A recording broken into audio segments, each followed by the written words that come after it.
Hello ವೀಕ್ಷಕರೇ, welcome to ವಿದುರಂಗ್ ರುಚಿ creations. ಯಾರೆಲ್ಲ ನಮ್ಮ ಚಾನಲ್ಗೆ ಸಬ್ಸ್ಕ್ರೈಬ್ ಮಾಡಿದ್ದೀರಾ ಧನ್ಯವಾದಗಳು. ಯಾರಾದರೂ ನಮ್ಮ ಚಾನಲ್ನ ಹೊಸಬ್ರು ನೋಡ್ತಾ ಇದ್ರೆ ಸಬ್ಸ್ಕ್ರೈಬ್ ಮಾಡ್ಕೊಳ್ಳಿ. ಹಾಗೆ ವಿಡಿಯೋ ಇಷ್ಟ ಆದರೆ ಲೈಕ್ ಆ್ಯಂಡ್ ಶೇರ್ ಮಾಡೋದನ್ನ ಮರಿಬೇಡಿ. ಇವತ್ತಿನ ವಿಡಿಯೋದಲ್ಲಿ ನಾನು ಸ್ಪಗಟಿ ಹೇಗೆ ಮಾಡೋದು ಅಂತೇಳಿ ತೋರಿಸ್ಕೊಡ್ತೀನಿ. ಇದು ತುಂಬ ಸುಲಭವಾಗಿ ನೀವು ಮನೆಯಲ್ಲೇ ಮಾಡ್ಕೊಳ್ಬೋದು, ರೆಸ್ಟೋರೆಂಟ್ ಸ್ಟೈಲಲ್ಲಿ ತುಂಬ ಚೆನ್ನಾಗಿರುತ್ತೆ. ಹಾಗಾದರೆ ಬನ್ನಿ ಇದು ಹೇಗೆ ಮಾಡೋದು ಮತ್ತು ಬೇಕಾದ ಇಂಗ್ರೀಡಿಯೆಂಟ್ಸ್ ಏನೇನು ಅಂತೇಳಿ ನೋಡೋಣ. ಮೊದಲಿಗೆ ನಾನು ಸ್ಪಗಟಿ ತೊಗೊಂಡಿದ್ದೀನಿ. ನೀವು ಯಾವ ಬ್ರ್ಯಾಂಡ್ ಆದರೂ ತೊಗೊಳ್ಬೋದು. ಸ್ಪಗಟಿ ಪಾಸ್ತಾ ಅಂಥೇಳಿ ಸಿಗುತ್ತೆ. ಈ ಥರ ನೋಡ್ತಿರ್ಬೋದು ನೀವು, ಉದ್ದುದ್ದಕ್ಕೆ ಇರುತ್ತೆ ನೋಡಿ. ನಾನು ಇಲ್ಲಿ ವೀಟದು ತೊಗೊಂಡಿದ್ದೀನಿ. ಇದರಲ್ಲಿ ಮೈದಾದು ಬರುತ್ತೆ, ವೀಟ್ ಫ್ಲೋರ್ದು ಬರುತ್ತೆ. ನೀವು ಯಾವ್ದು ಬೇಕಾದರೂ ತೊಗೊಳ್ಬೋದು ನೋಡಿ. ಇದನ್ನು ನಾವು ಫಸ್ಟು ಬೇಯಿಸ್ಕೊಳ್ಬೇಕಾಗತ್ತೆ. ಬೇಯಿಸ್ಕೊಳ್ಳೋದಕ್ಕೆ ನಾನು ಒಂದು ಪಾತ್ರೆಗೆ ನೀರು ಹಾಕ್ಕೊಂಡು ಇಟ್ಕೊಂಡಿದ್ದೀನಿ. ಹಾಗೆ ಅದಕ್ಕೆ ರುಚಿಗೆ ತಕ್ಕಷ್ಟು ಉಪ್ಪು ಹಾಕ್ಕೊಂಡಿದ್ದೀನಿ. ಒಗ್ಗರಣೆಗೂ ಹಾಕ್ಕೊಳ್ತೀವಿ, ಸ್ವಲ್ಪ ಹಾಕ್ಕೊಳ್ಳಿ. ಬೇಯಿಸೋದಕ್ಕೆ ಎಷ್ಟು ಬೇಕು ಅಷ್ಟು ಮಾತ್ರ ಉಪ್ಪು ನೋಡಿ. ಈಗ ನಾನು ಸ್ಪಗಟಿಗಳನ್ನ ಹಾಕ್ಕೊಂಡಿದ್ದೀನಿ. ನಾನು ಅರ್ಧ ತೊಗೊಂಡಿದ್ದೀನಿ. ಅರ್ಧ ತೊಗೊಂಡ್ರೆ ಸಾಕು, 4 ಜನ ತಿನ್ಬೋದು ಆರಾಮಾಗಿ. ನೋಡಿ, ಉದ್ದುದ್ದ ಇರುತ್ತೆ, ಇದು ಹೊರಗಡೆ ಇರುತ್ತೆ. ಸ್ವಲ್ಪ ಬೆಂದ ಮೇಲೆ ಅವನ್ನೆಲ್ಲ ಒಳಗಡೆ ತಳ್ಕೊಳ್ಳಿ ಬಿಸಿನೀರಲ್ಲಿ. ಸೊ ನೀಟಾಗಿ ಒಳಗಡೆ ಹೋಗುತ್ತೆ ಎಲ್ಲ. ನೀವು ಮುರಿದು ಹಾಕ್ಕೊಳ್ಬೇಡಿ, ಚೆನ್ನಾಗಿರಲ್ಲ ನೋಡಿ. ಈಗ ನಾನು ಇದನ್ನು ಬೇಯಿಸ್ಕೊಳ್ತಾ ಇದ್ದೀನಿ. ಇವಾಗ ಇದೆಲ್ಲ ಚೆನ್ನಾಗಿ ಕುದೀತಾ ಇದೆ. ನೀವು ಒಂದು ಸ್ವಲ್ಪ ಬೆಂದ ಮೇಲೆ ನೀವು ಒಂದು ಎತ್ಕೊಂಡು ಮುರಿದು ನೋಡಿ. ನಿಮಗೆ ಎಷ್ಟು ಮೆತ್ತಗೆ ಬೇಕೋ ಅಷ್ಟು ಮೆತ್ತಗೆ ಬೇಯಿಸ್ಕೊಳ್ಳಿ. ನೀವು ನಾರ್ಮಲಾಗಿ ಮ್ಯಾಗಿ ಎಲ್ಲ ಬೇಯಿಸ್ಕೊಳ್ತೀರಲ್ವಾ, ಅದೇ ರೀತಿಯೇ ಬೇಯಿಸ್ಕೊಳ್ಳಿ. ಯಾವ ಹದಕ್ಕೆ ಬೇಕು ಆ ಹದಕ್ಕೆ ಬೇಯಿಸ್ಕೊಳ್ಳಿ ನೋಡಿ. ಈಗ ಇದಾಗಿದೆ. ನಾನು ಸ್ಟ್ರೈನರ್ಗೆ ಹಾಕ್ಕೊಂಡು ನೀರನ್ನೆಲ್ಲ ಬಸ್ಕೊಳ್ತೀನಿ.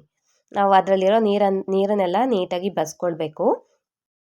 ಇದಕ್ಕೆ ನಾನು 1 ಟೇಬಲ್ ಸ್ಪೂನ್ ಆಗೋಷ್ಟು ಎಣ್ಣೆ ಹಾಕ್ಕೊಂಡು ಮಿಕ್ಸ್ ಮಾಡ್ಕೊಳ್ತೀನಿ. ಎಣ್ಣೆ ಹಾಕ್ಕೊಂಡು ಮಿಕ್ಸ್ ಮಾಡೋದ್ರಿಂದ ಇದು ಒಂದಕ್ಕೊಂದು ಅಂಟ್ಕೊಳೋದಿಲ್ಲ, ಬಿಡಿ ಬಿಡಿಯಾಗಿ ತುಂಬ ಚೆನ್ನಾಗಿರುತ್ತೆ ನೋಡಿ. ಈ ಥರ ಬಿಡಿ ಬಿಡಿಯಾಗಿರಬೇಕು ಅಂದರೆ 1 ಟೇಬಲ್ ಸ್ಪೂನ್ ಎಣ್ಣೆ ಹಾಕ್ಕೊಂಡು ಮಿಕ್ಸ್ ಮಾಡ್ಕೊಳ್ಳಿ. ಬನ್ನಿ ಈಗ ಒಗ್ಗರಣೆ ಮಾಡೋದಕ್ಕೆ ಏನೇನೆಲ್ಲ ಇಂಗ್ರೀಡಿಯೆಂಟ್ಸ್ ಬೇಕು ಅಂತೇಳಿ ನೋಡೋಣ. ಮೊದಲಿಗೆ ನಾನು ಚಿಕ್ಕ ಚಿಕ್ಕದಾಗಿ ಕಟ್ ಮಾಡ್ಕೊಂಡಿರುವ ಒಂದು ಈರುಳ್ಳಿ ಮತ್ತು ಟೊಮ್ಯಾಟೊನ ತೊಗೊಂಡಿದ್ದೀನಿ. ಹಾಗೆ ಕ್ಯಾರೆಟು ಒಂದು ಅರ್ಧ ತೊಗೊಂಡಿದ್ದೀನಿ, ಉದ್ದುದಕ್ಕೆ ಕಟ್ ಮಾಡ್ಕೊಂಡಿದ್ದೀನಿ. ಹಾಗೆ ಹುರುಳಿಕಾಯಿ ಅಂದರೆ ಬೀನ್ಸು ಚಿಕ್ಕ ಚಿಕ್ಕದಾಗಿ ಕಟ್ ಮಾಡ್ಕೊಂಡಿದ್ದೀನಿ. ಮತ್ತು ಇದು ಎಲೆಕೋಸು ಅಂದರೆ ಕ್ಯಾಬೇಜು ಉದ್ದುದಕ್ಕೆ ಕಟ್ ಮಾಡ್ಕೊಂಡಿದ್ದೀನಿ. ಮತ್ತು ಕ್ಯಾಪ್ಸಿಕಮ್ಮು ಅದು ಕೂಡ ಉದ್ದುದಕ್ಕೆ ಕಟ್ ಮಾಡ್ಕೊಂಡಿದ್ದೀನಿ. ಮತ್ತು ಮಸಾಲೆಗೆ ಖಾರದ ಪುಡಿ, ಜೀರಿಗೆ ಪುಡಿ, ಪೆಪ್ಪರ್ ಪೌಡರು ಮತ್ತು ಬ್ಲ್ಯಾಕ್ ಸಾಲ್ಟ್ ತೊಗೊಂಡಿದ್ದೀನಿ. ಹಾಗೆ ಇದಕ್ಕೆ ರುಚಿಗೆ ತಕ್ಕಷ್ಟು ಉಪ್ಪು ತೊಗೊಂಡಿದ್ದೀನಿ. ಉಪ್ಪು ನೋಡ್ಕೊಂಡು ಹಾಕ್ಕೊಳ್ಳಿ, ಯಾಕೆಂದರೆ ನಾವು ಬ್ಲ್ಯಾಕ್ ಸಾಲ್ಟ್ ಕೂಡ ಹಾಕ್ಕೊಳ್ತಾ ಇದ್ದೀವಿ ಅದಕ್ಕೋಸ್ಕರ. ಈಗ ಬನ್ನಿ ಹೇಗೆ ಮಾಡೋದು ಅಂತೇಳಿ ನೋಡೋಣ. ಮೊದಲಿಗೆ ನಾನು ಅಗಲವಾದಂಥ ಬಾಣಲಿನ ಇಟ್ಕೊಂಡು ಬಾಣಲಿ ಕಾದ್ಮೇಲೆ ಇದಕ್ಕೆ ನಾನು ಒಂದು 4ರಿಂದ 5 ಟೇಬಲ್ ಸ್ಪೂನ್ ಆಗೋಷ್ಟು ಎಣ್ಣೆನ ಹಾಕ್ಕೊಳ್ತಾ ಇದ್ದೀನಿ. ಎಣ್ಣೆ ಕಾದ್ಮೇಲೆ ಇದಕ್ಕೆ ನಾನು ಒಂದು ದೊಡ್ಡ ಮೀಡಿಯಮ್ ಸೈಜ್ ಈರುಳ್ಳಿನ ಚಿಕ್ಕ ಚಿಕ್ಕದಾಗಿ ಕಟ್ ಮಾಡ್ಕೊಂಡು ಹಾಕ್ಕೊಳ್ತಾ ಇದ್ದೀನಿ. ಇದನ್ನು ನಾವು ಫ್ರೈ ಮಾಡ್ಕೊಳ್ಬೇಕು. ಎಲ್ಲ ತರಕಾರಿಗಳನ್ನೂ ಹಾಕ್ಕೊಳ್ತಾ ಒಂದೊಂದೇ ತರಕಾರಿನ ಒಂದೊಂದು ನಿಮಿಷ ನಾವು ಫ್ರೈ ಮಾಡ್ಕೊಳ್ಬೇಕಾಗತ್ತೆ ನೋಡಿ. ನೀವು ತರಕಾರಿಗಳನ್ನ ಜಾಸ್ತಿ ಹೊತ್ತು ಬೇಯಿಸೋದು ಬೇಡ, ಜಸ್ಟ್ ಒಂದೊಂದು ನಿಮಿಷ ಬೇಯಿಸ್ಕೊಳ್ಳಿ ನೋಡಿ. ಈಗ ನಾನು ಈರುಳ್ಳಿನ 1 ನಿಮಿಷ ಫ್ರೈ ಮಾಡ್ಕೊಂಡಿದ್ದೆ. ಇದಕ್ಕೆ ಒಂದು ಮೀಡಿಯಮ್ ಸೈಜ್ ಟೊಮೆಟೊನ ಚಿಕ್ಕ ಚಿಕ್ಕದಾಗಿ ಕಟ್ ಮಾಡ್ಕೊಂಡು ಹಾಕ್ಕೊಂಡಿದ್ದೀನಿ. ಇದು ಕೂಡ ಅಷ್ಟೇ 1 ನಿಮಿಷ ಫ್ರೈ ಮಾಡ್ಕೊಳ್ಬೇಕಾಗತ್ತೆ. ಎಲ್ಲ ತರಕಾರಿನೂ ಒಂದೊಂದು ನಿಮಿಷ ಫ್ರೈ ಮಾಡ್ಕೊಳ್ಳಿ. ತುಂಬ ಬೆಂದೋಗ್ಬಿಟ್ರೆ ತರಕಾರಿ ಚೆನ್ನಾಗಿರೋದಿಲ್ಲ.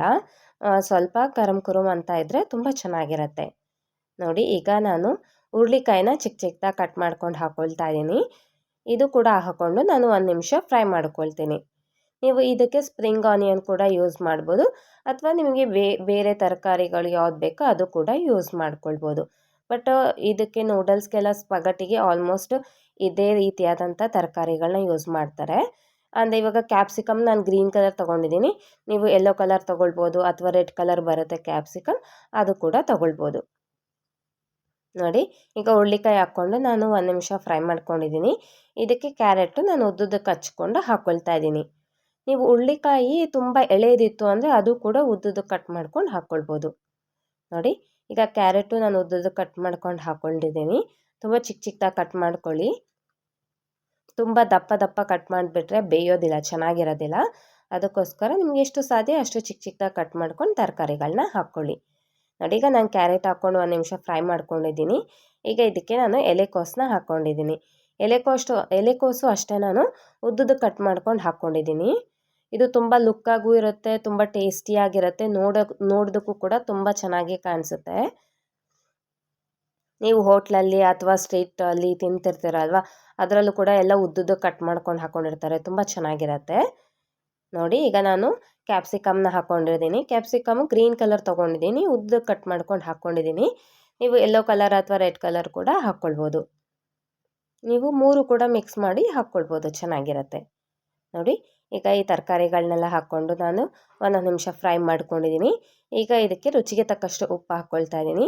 ನಾವು ಸ್ಪಗಟಿ ಬೇಯಿಸೋದಕ್ಕೂ ಉಪ್ಪು ಹಾಕ್ಕೊಂಡಿದ್ದೀವಿ ಮತ್ತು ಬ್ಲ್ಯಾಕ್ ಸಾಲ್ಟ್ ಕೂಡ ತೊಗೊಂಡಿದ್ದೀನಿ. ನೋಡಿಕೊಂಡು ಉಪ್ಪು ಹಾಕ್ಕೊಳ್ಳಿ.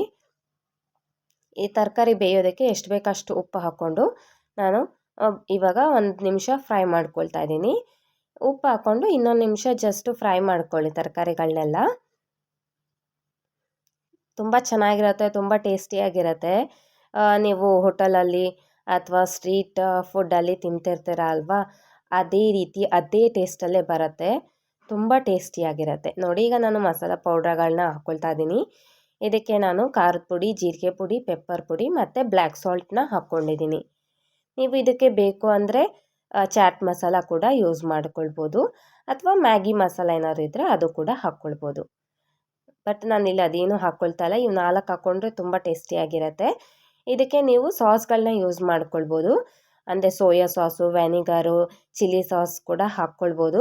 ನಾನು ಇಲ್ಲಿ ಯಾವುದೇ ರೀತಿಯಾದಂಥ ಸಾಸ್ಗಳನ್ನ ಬಳಸ್ತಿಲ್ಲ. ನಿಮಗೆ ಬೇಕಂದರೆ ಸಾಸ್ಗಳನ್ನ ಹಾಕ್ಕೊಳ್ಳಿ, ಅದು ಕೂಡ ತುಂಬ ಟೇಸ್ಟಿಯಾಗಿರುತ್ತೆ. ನೋಡಿ ಈಗ ನಾನು ಮಸಾಲೆ ಪೌಡರ್ನ ಹಾಕ್ಕೊಂಡು 1 ನಿಮಿಷ ಫ್ರೈ ಮಾಡ್ಕೊಂಡಿದ್ದೆ. ಈಗ ಇದಕ್ಕೆ ನಾನು ನೂಡಲ್ಸ್ನ ಹಾಕ್ಕೊಂಡಿದ್ದೀನಿ, ಅಂದರೆ ಸ್ಪಗಟಿನ ಹಾಕ್ಕೊಂಡಿದ್ದೀನಿ. ನೋಡಿ ಬೇಯಿಸಿರೋಂಥ ಸ್ಪಗಟಿನ ಹಾಕ್ಕೊಂಡು ಚೆನ್ನಾಗಿ ಇದನ್ನೆಲ್ಲ ಮಿಕ್ಸ್ ಮಾಡ್ಕೊಳ್ಳಿ ಮಸಾಲೆ ಜೊತೆಗೆ. ಈಗ ಚೆನ್ನಾಗಿ ಮಿಕ್ಸ್ ಆಗಿದೆ. ನಾನು ಗ್ಯಾಸ್ ಸ್ಟವ್ ಆಫ್ ಮಾಡಿಕೊಂಡು ಒಂದು ಬೌಲ್ಗೆ ಸರ್ವ್ ಮಾಡ್ಕೊಂಡಿದ್ದೀನಿ. ನೋಡಿದ್ರಲ್ವಾ ಸ್ಪಗಟಿ ಎಷ್ಟು ಈಸಿಯಾಗಿ ಮನೇಲಿ ರೆಡಿ ಆಗಿದೆ ಅಂತೇಳಿ. ಈ ವಿಡಿಯೋ ಮೂಲಕ ಮಾಡಿ ತೋರಿಸಿರುವ ಸ್ಪಗಟಿ ನಿಮ್ಮೆಲ್ರಿಗೂ ಇಷ್ಟ ಆಗಿದೆ ಅಂತ ಅಂದ್ಕೊಂಡಿದ್ದೀನಿ. ಇಷ್ಟ ಆಗಿದ್ರೆ please like, share and subscribe. ಇದೇ ಥರ ಒಳ್ಳೊಳ್ಳೆ ಈಸಿ, ಟೇಸ್ಟಿ ಆ್ಯಂಡ್ ಹೆಲ್ತಿ ರೆಸಿಪೀಸ್ಗೋಸ್ಕರ ನಮ್ಮ ಚಾನಲ್ನ ಫಾಲೋ ಮಾಡಿ. Thank you.